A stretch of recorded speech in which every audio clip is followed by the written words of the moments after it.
I know everybody is pretty tired with, there's so many clips about Ruby Franke and her parenting styles and whatnot. I mean, it is exhausting, honestly, to review all of these clips and even say, well, this happened in 2020 or 2022, 2019, and these were the signs, and everybody was ignoring it, and these were the signs. Well, Chris Cuomo had an interview with Kevin Franke's attorney.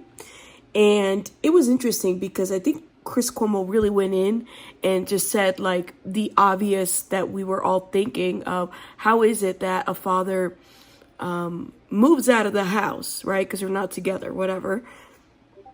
But then doesn't really know what's going on. What is your client's take on the behavior of the mother? Well, I'm sort of under certain constraints not to speak ill of anyone involved in this case. We've had hearings with the juvenile court, and we all agreed that we wouldn't speak ill of one another or respond to allegations that have been leveled, just in an effort to try to keep the kids out of social media and sort of tamp this thing down to do what we can to get these kids back to a good life. See, and that is the BS that upsets me, because Ruby Franke and Kevin and all these people have made a conscious decision to put their kids on social media at their most vulnerable time, during their parenting time as well. They have put their kids out there, and now they're saying, well, we're going to come together and do right by these kids and not put the situation out on social media, even though everything is played out on social media, even though Ruby herself has said that she has had to make decisions about, social media and what she's allowed and what doesn't allow. I mean, this is the BS that I just find to be ridiculous. But hey, just my opinion. They're still young. They've got their whole lives ahead of us. I'm with you. All due deference to the kids. The horse is out of the barn, all right? Your client let the mother put the kids' lives and all the discipline all over the place on YouTube. So that decision was just fine when they were monetizing it. Now, all of a sudden, they want standards and they want us to be careful about the kids. The careful question here goes to whether or not they were careful with the kids. Thank you, Chris. That's exactly my point. And not only that, why is this now child abuse? Because now we have an arrest, when truly it was child abuse 3-5 years ago, when it was child abuse as it was playing out in public while they were monetizing this BS. So now it's child abuse, and now we want to keep it quiet, right? But it wasn't then. Yo, I'm telling you. Did your husband have a role in the behavior that's now being charged? Absolutely not. How? When he's the father and he was in the house, how did he not know and not do anything about it? Mom had the kids for the summer and went out of the county with the kids. And if he had known of or thought there was abuse going on, he would have been all over it. You can truly look at this in two ways. The one way you can look at it is, Kevin didn't know anything about what was going on. And had the kids spoken out, depending on what it looked like when Kevin would speak to them on the phone or when he would have maybe one-to-one alone time, you can see that maybe the kids were too afraid to speak out to their own father, which then would lead me to think, what kind of a relationship do they have with their father that they don't even feel safe enough to tell their dad, Dad, Mom is doing this, or Jodi's doing this, Dad, help us. Okay, that's one way you can look at it. The other way you can look at it is he knew what was going on. And so therefore the kids were so conditioned to be like, well, Dad is okay with it. Why are we going to speak up? Why speak out? Both scenarios really does indicate that there was no safe adult around. Just a thought. So is your suggestion that everything that has been charged happened after he left? Correct. So none of the things that the mother has been charged with happened when he was in the house? That's correct. It happened in a house that was a couple of 100 miles away from where Mr. Franke was. I don't know how y'all feel about that. I'm just... He's never... One of the allegations is that the kid... One of the allegations is that the kid, Chad, wasn't allowed to sleep in a bed for 7 months. Why did he think that was okay? I can't comment on that. I have a duty to my client, to the court, not to comment on that. question. But that would have been while he was there. That's all I'm saying. Did he have a different feeling about parenting that's changed at some point? If the question is, why didn't a child have a bed, and is not having a bed a form of child abuse? That's a very hard question to answer, because by law, there is no law that says your child has to have a bed. What matters is, and what people have to measure is, the impact to the child, right? So if not having a bed is an impact or a health concern or something that could intervene with his well-being, then one can make the argument that that could be child abuse, right? However, let's talk about how people said, she was restricting food as a form of punishment. That is child abuse. You can't restrict food as a form of punishment. That is a form, in various states, you can look into that. You cannot restrict food as a form of punishment, because that is neglect. You're neglecting your child's needs. So that and that was happening while this man was there. And this is why, when y'all are in my comments saying, Rabbit, he didn't know. Rabbit, he moved out before all of this happened. No, it doesn't matter if he moved out. Personally, in my opinion, I think there needs to be some parent assessments before these kids are even returned to these two people, to any of the family, because they have this idea of what it's like, to what needs and wants are for kids. I'm not certain when that happened, but my clients was not around the children when this happened this summer.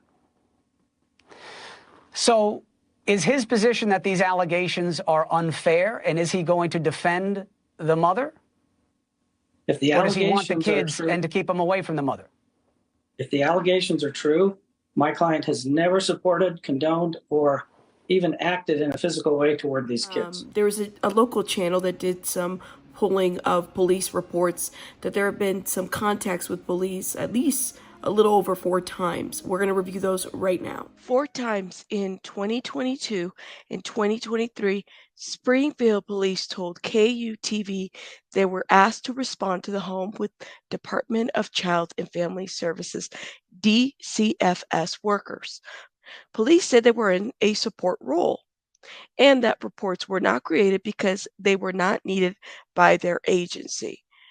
KUTV submitted a GRAMA request to DCFS for calls and reports related to the Frankies, but that request was denied. So we have a couple of dates here outlined with these reports. On April 16 of 2022, Springville police records show that they received a call from DCFS. The worker told police she was made aware of 2 kids running in the road unsupervised. Police were asked to go check the area.